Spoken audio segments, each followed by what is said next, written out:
This episode of Power Women of the Trades is also brought to you by Forrest Perry of Forrest Perry Digital Marketing. Want to generate more leads for your service business? Trust his team to deliver quality new customer leads and protect your brand online. Check out perrymarketing.com today.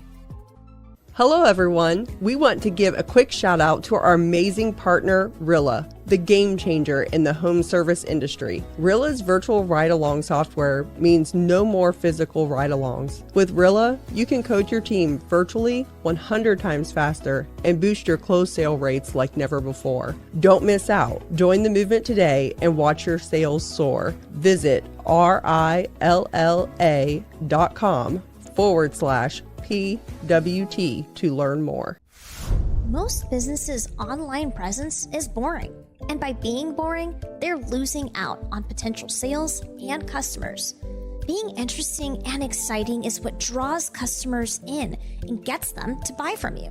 But it's hard to be interesting online when you're focused on running your business and taking care of your customers.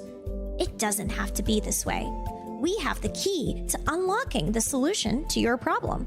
Key Heart Marketing can help take your business from boring to brilliant on social media. We can vouch for them. They run our podcast socials. If you want to have a strong social media presence that allows customers to know, like, and trust you, connect with Key Heart Marketing at keyheartmarketing.com. Welcome to Power Women of the Trades podcast. This show is all about breaking barriers and changing the game. Our guests will feature some of today's most successful female entrepreneurs and other advocates of our industry as well. Because if there's one thing we know for sure, female-led entrepreneurship drives change on multiple levels. We want to empower women in the trade industry like you so you can maximize your potential, stay balanced, achieve long-term success, and claim ownership over your life. Let's get started. Welcome back to Power Women of the Trades with Cassie and Kaylee. So excited for some changes to the podcast that are happening right now. And so today, Kaylee and I are recording together. We're super excited to have Elaine Damschen. Did I say that right? Damschen. And Elaine is a returning guest, but has some really cool, exciting things happening in your life. And so welcome back to the show, first of all. And thank you for having me back again. For sure. So I recall the story of Mainstream Electric.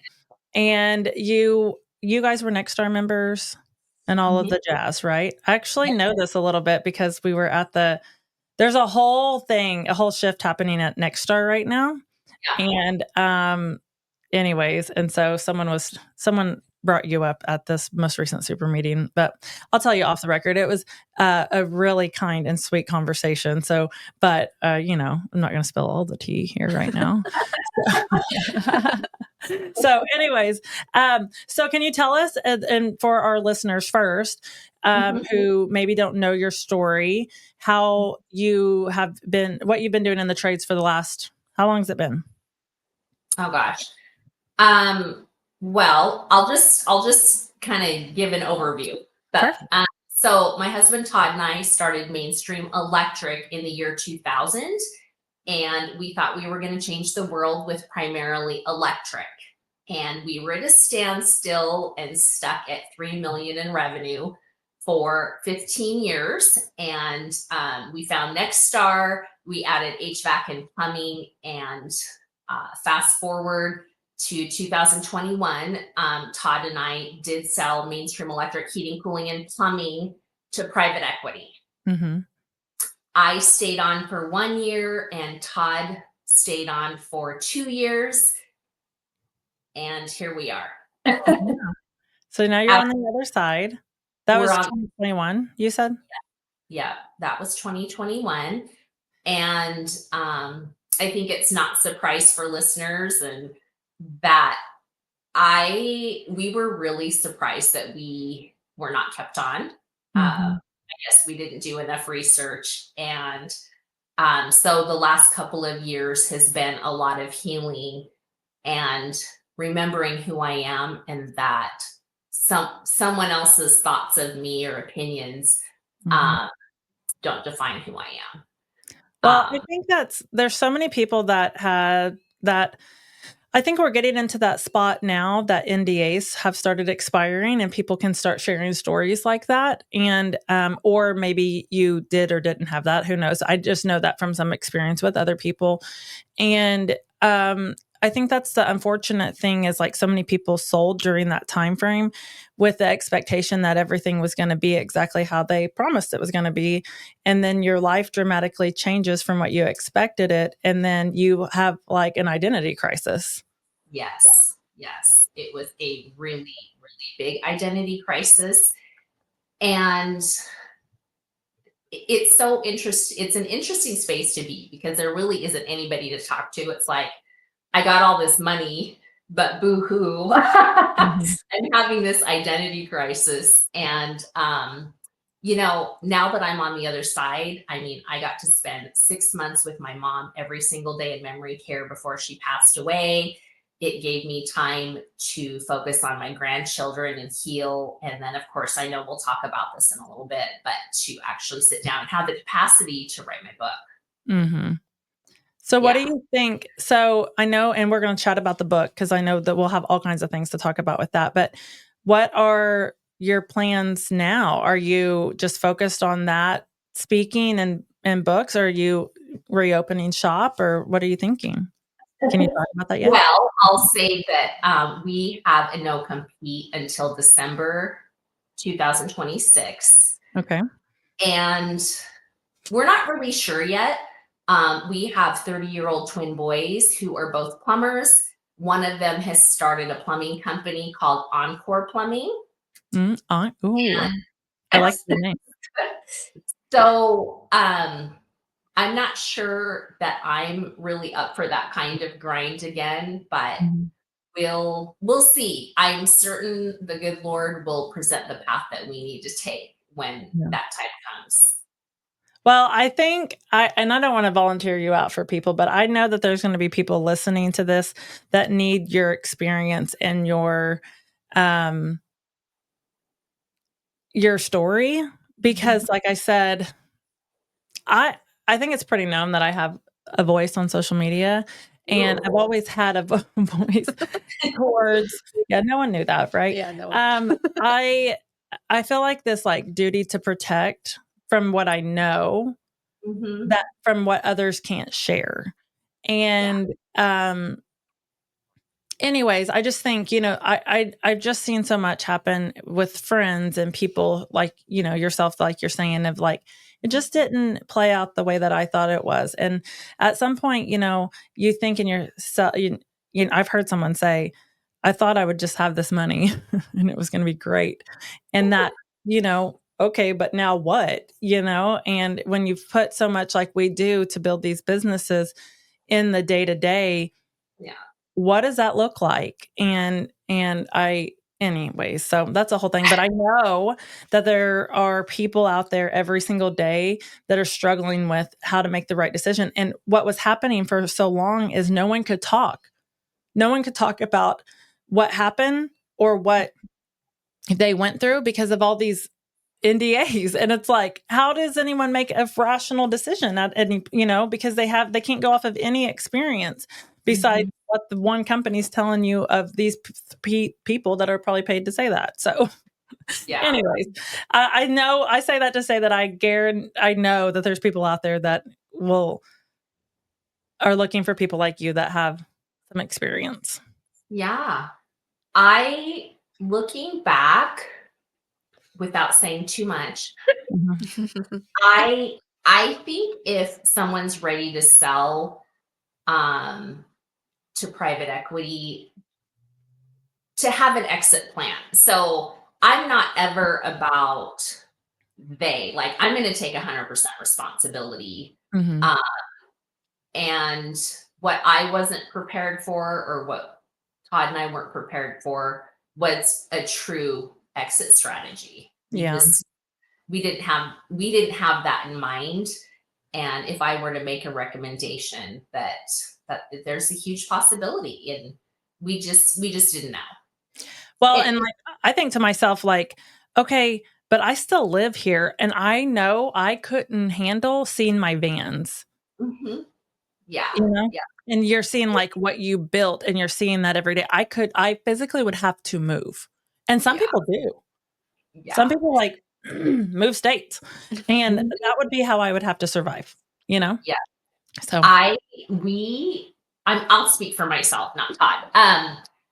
I had to just like turn it all off and not talk to really anyone that had to do with the skilled trade space in our area. Um, just while I healed. yeah. And I don't know where you want to put this part, but I will say after the Charlie Kirk um event, which was so tragic, I woke up the following day and I asked myself, where am I carrying some resentment and bitterness? And that's contributing to the human collective of, hatred and divisiveness and those sorts of things. And I picked up the phone and made 3 phone calls. And one of the phone calls was two of the phone calls were to team members that currently own Mainstream. And I shared that I understand that I was in the way of any changes that they wanted to make.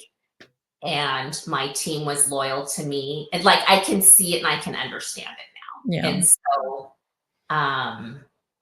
to release that in 100% love and forgiveness feels really good. And now there's open dialogue with the team for any teeny little loose ends that are still out there after almost 4 years. That's amazing that you were able to do that. Like, that's like such a, like, I want to say grown up thing, but like such an adult thing to do, right? And obviously you're grown up, but sometimes Yeah. adults don't we're not grown ups very well sometimes, and so but you have to be in a spot that you have healed to be able to do that. And so that's really incredible, Elaine. Well, okay, so you just recently released a book called Made in Vietnam. Yep. Yep. So Here's the picture of the cover. it's beautiful. Oh, that's And I awesome. first have seen that you've had some little imposters out there already. I did. So I'm going to backtrack a little bit and say the lesson. So I'm always like, what am I supposed to learn from this so that I can be better and still take 100% responsibility for my life and, the good and the bad. And so I was like, oh, we sold 100% of Mainstream. And so what does it have to do with my book? Well, I learned had I sold to a publisher too soon without owning the copyright, that they could potentially change my story. So that's why I chose to self-publish. I've applied for my copyright so that I own 100% of my story and all of my work. So that was the big lesson. And what was the question? Well, I just remember I said that you had the imposters. I saw that. Oh, yes. Yes. I mean, and it was crazy because I opened my author's page and 2 imposters.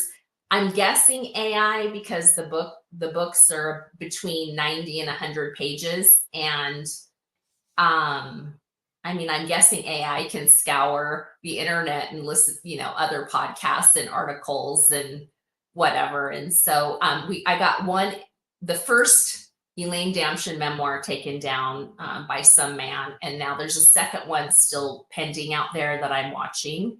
It says it's out of print right now. So I'm hoping it's in the process of being taken down, but it's Made in Vietnam, built in America. And I'm like, ooh, that's really good. Maybe I'll steal it back.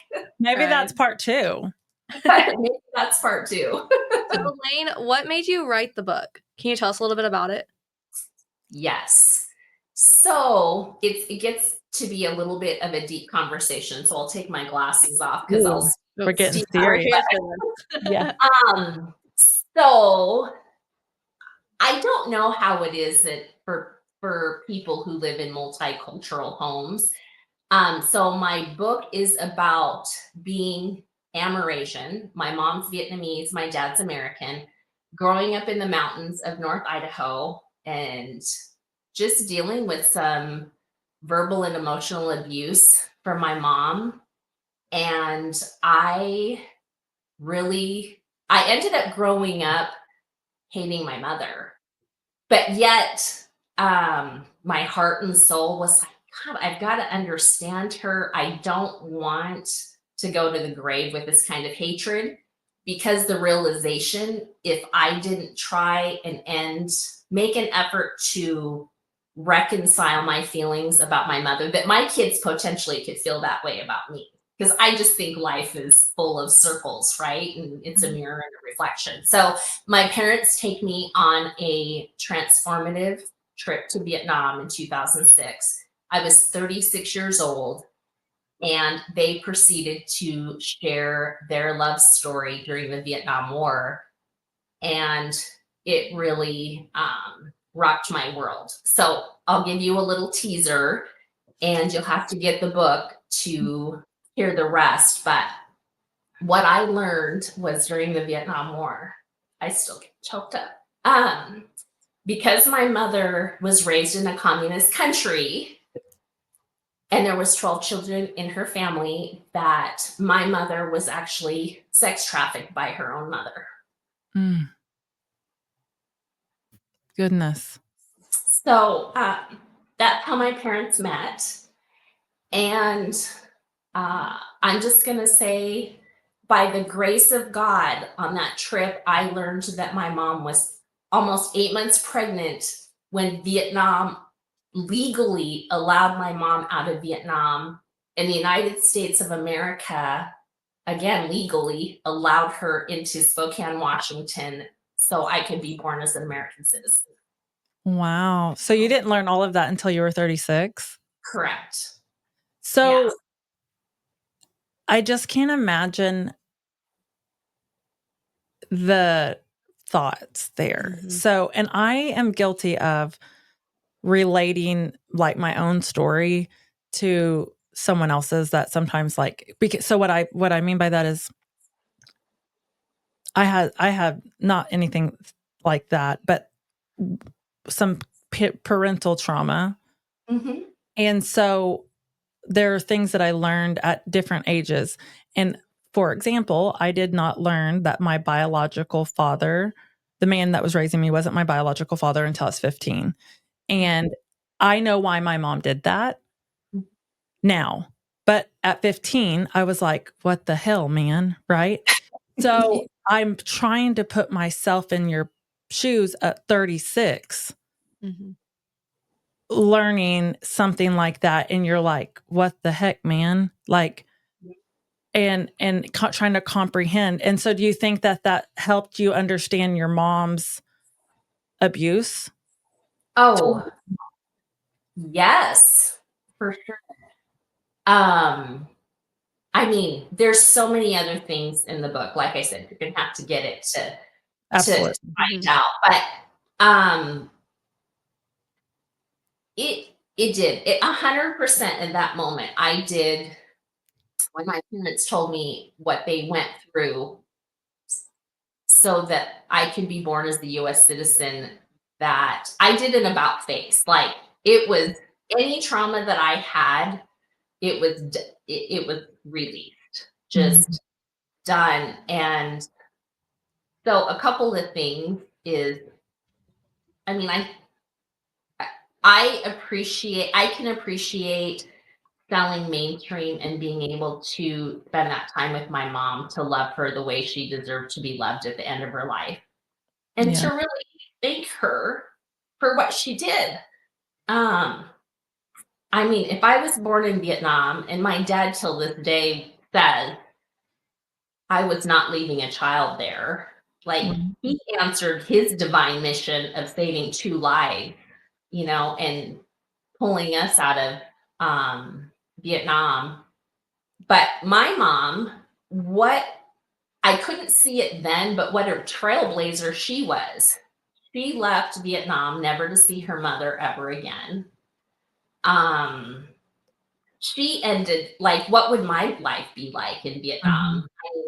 I think some humans just kind of follow that pattern because they don't know. Mhm. And that's probably what I would be doing if I was in Vietnam. And she had enough foresight when she had the chance to get out, and she did. So she ended, I don't know how many generations of, Yeah. trauma and cycle. Do you think that did you discover why she didn't tell you? Is that in the Uh, book? um, Or, like, why it until, you were 36 and you're like, "Oh, this would have been a good information to have, like, 20 years ago," you know? think that generation was, they just don't talk about things. No, 100%, I agree with that. And I Yeah. didn't know, like, culture-wise if it was the same, but that is a huge problem with Mhm. that generation.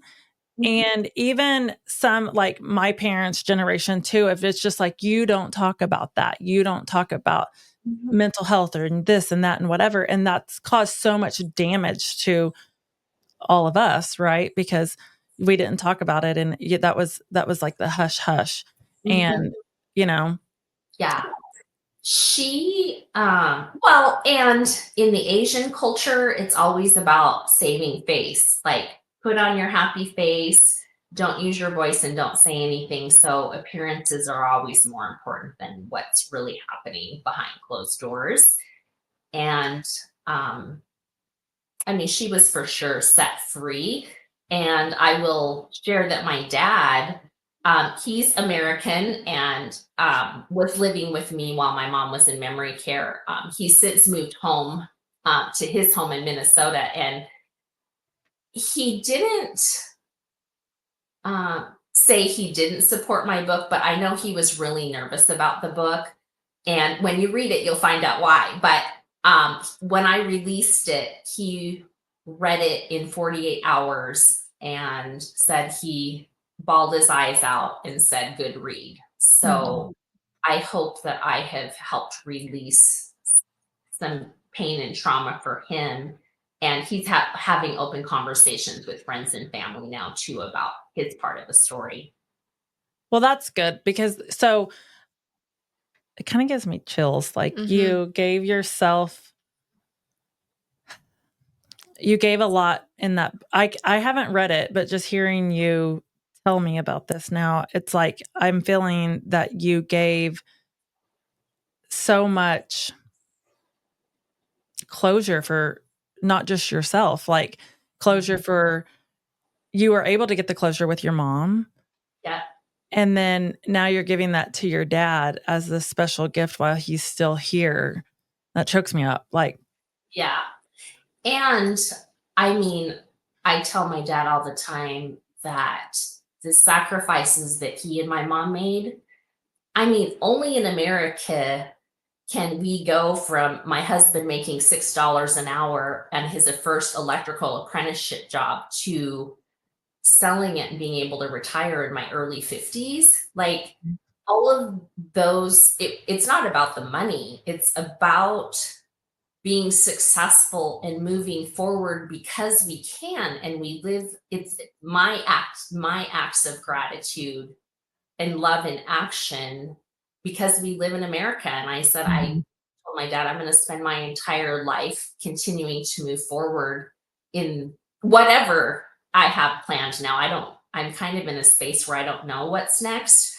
Um, but anyway, it just mirrors my gratitude and love for my parents and living in this amazing country. Well, and like you said, it's not about the money, but it's the opportunity, right? Yeah.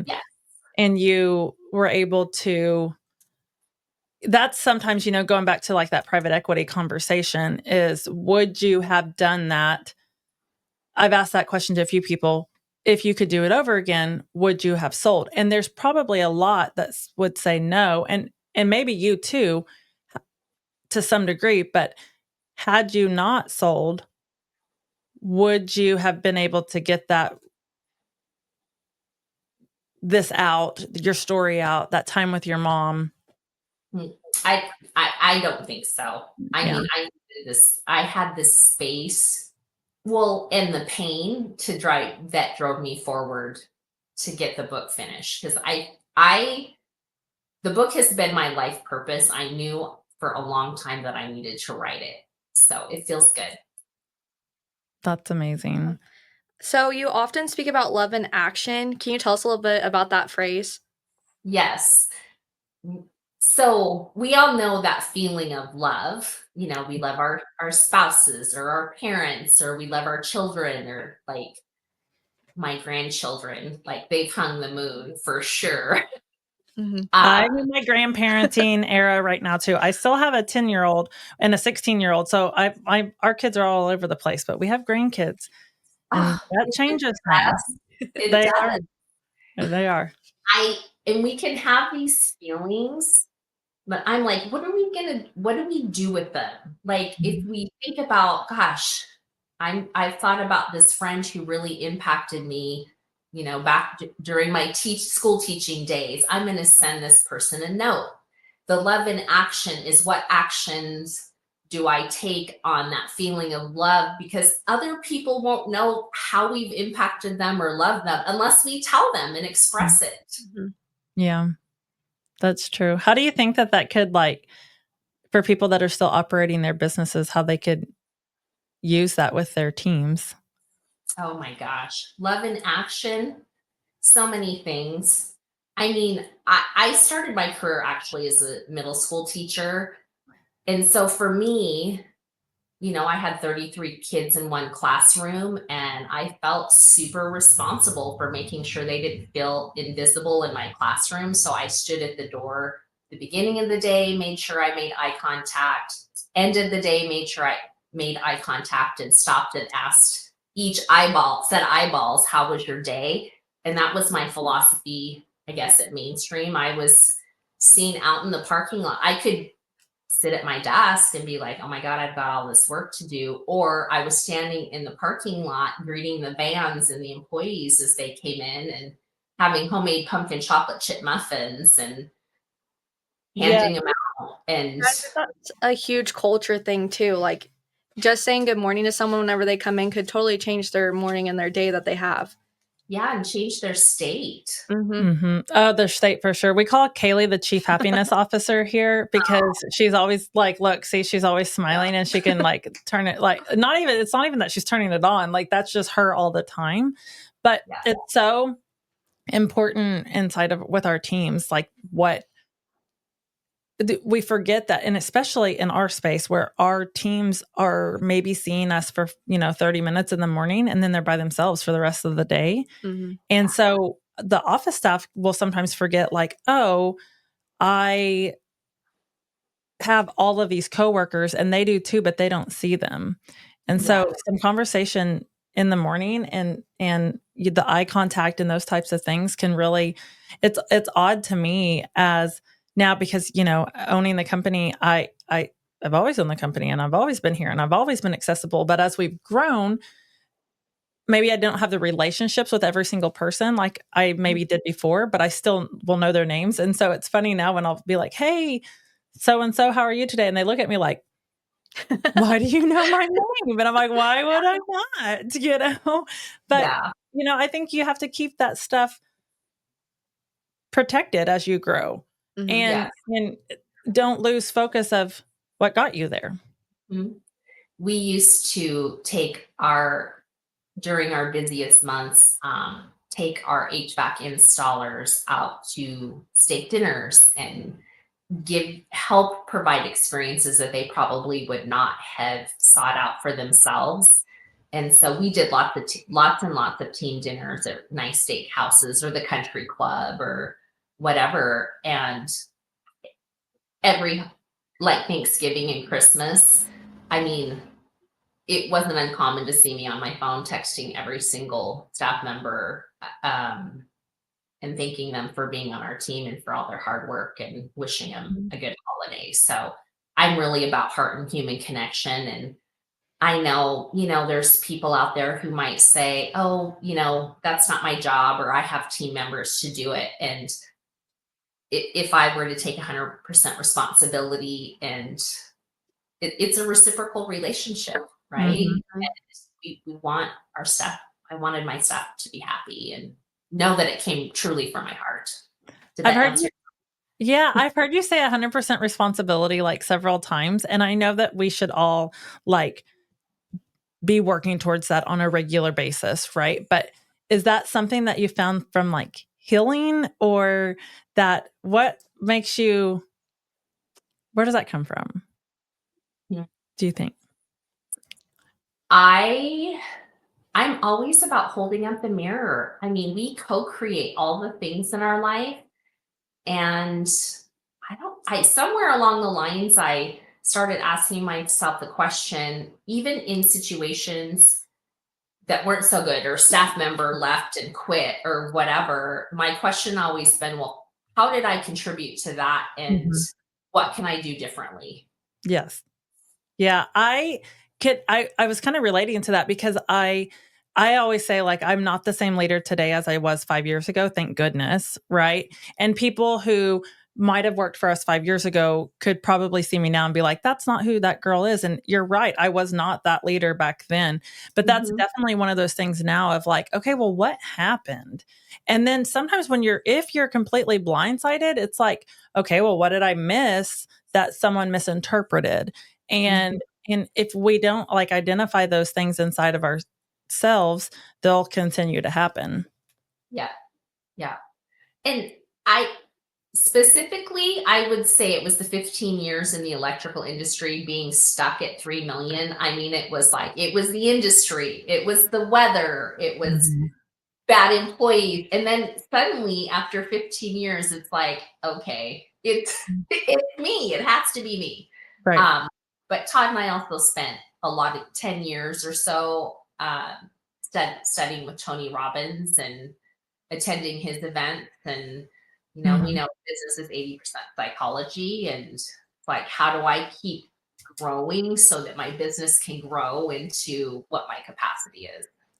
So, okay, I have a question for you then, because we just left Super Meeting and we saw The Economist. It's Brian Ballou, right? Mhm. And I Oh, love him, but he just announced this was his last year. He's retiring. And it was like, Sad. and it was sad, Yeah. because I feel like I have a connection to this guy. Like he's been telling me of our life. yeah. Um, but, there's some things that are on the horizon that we should be concerned about with the economy that's happening and preparing. But we don't, like us personally, we don't subscribe to doomsday. So Mhm. we hear what's happening and then we make plans. And so you were operating a business in the 2008s that were crazy and Yeah. the 2000s. And so do you have any advice to people who are operating now, being prepared for the great recession and all the things that are looming ahead of us? Yeah.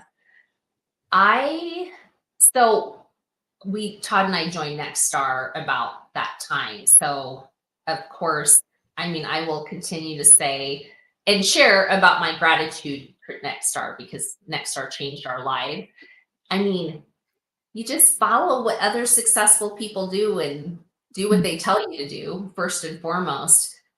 During the recession, I went back and got my MBA, because that it was during the time I was holding up the mirror and I was like, okay, we're stuck at this spot. How do I increase my knowledge and capacity so that I could understand how to read the economic landscape of America and not panic?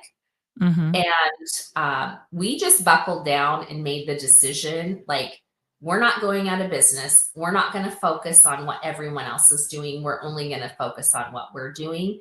And like, Todd went through our budget, and I think he trimmed it down like $12,000 a month, all of this excess that we were spending and didn't really need. And we really focused on our current clients at that time. Historically, for us, when we were in business, 65% repeat clients is the percentage that we shot for. And we were there most years, but never below 45%. And so there's a lot of juice in focusing on repeat clients. Mm-hmm.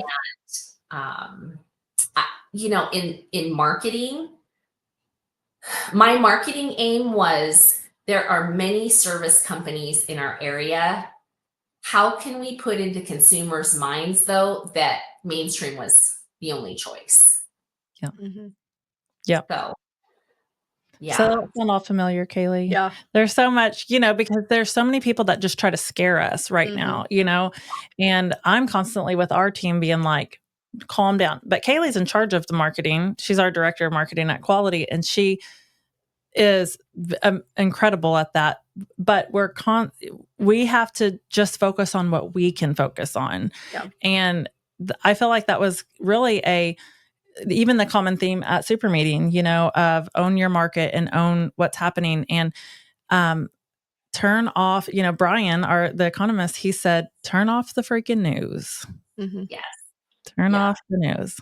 And as your staff is going to be looking for you for confidence in your company. And so we were really about visible leadership, and we tried to be as visible as we could and not in our office with the doors closed to let our staff know that they were going to be okay. And we were going to do everything we could to keep moving forward. For sure. Visible leadership that's a huge thing for us as well. Mm-hmm. We moved into a new office about 5 months ago, and then we moved seats like 12 times since then because we had to get the right connection so we could vibe the right way. And like Oscar and I's offices were upstairs at first, and now we've moved downstairs and had to build a wall and build me an office because we're used to being together and we work better that way. And so I love that you said. I had to write that down. Visible leadership I have never framed it that way, but that's exactly, that's cool. Elaine, it's been so cool to catch up with you. And hear about Made in Vietnam. I'm purchasing that, but I want a signed copy. How do I get a signed copy? I know. I'm working on that. I'm in this whole space that I don't really know what I'm doing. So, well, you're doing a great job. You can purchase on Amazon? Yeah. Awesome. Okay, that's what I was going to ask next. And then we'll make sure to, in our show notes, to include the link to the proper book, but make sure that you're purchasing it from the author of Elaine Damschen. Damschen? Yep. I know how to say it, but for some reason, the first time I added a K and then I confused myself. Make sure you are purchasing from Elaine Damschen and not the imposters out there. Isn't that so crazy how that happens? Thanks for being so vulnerable and sharing your story and writing it. I know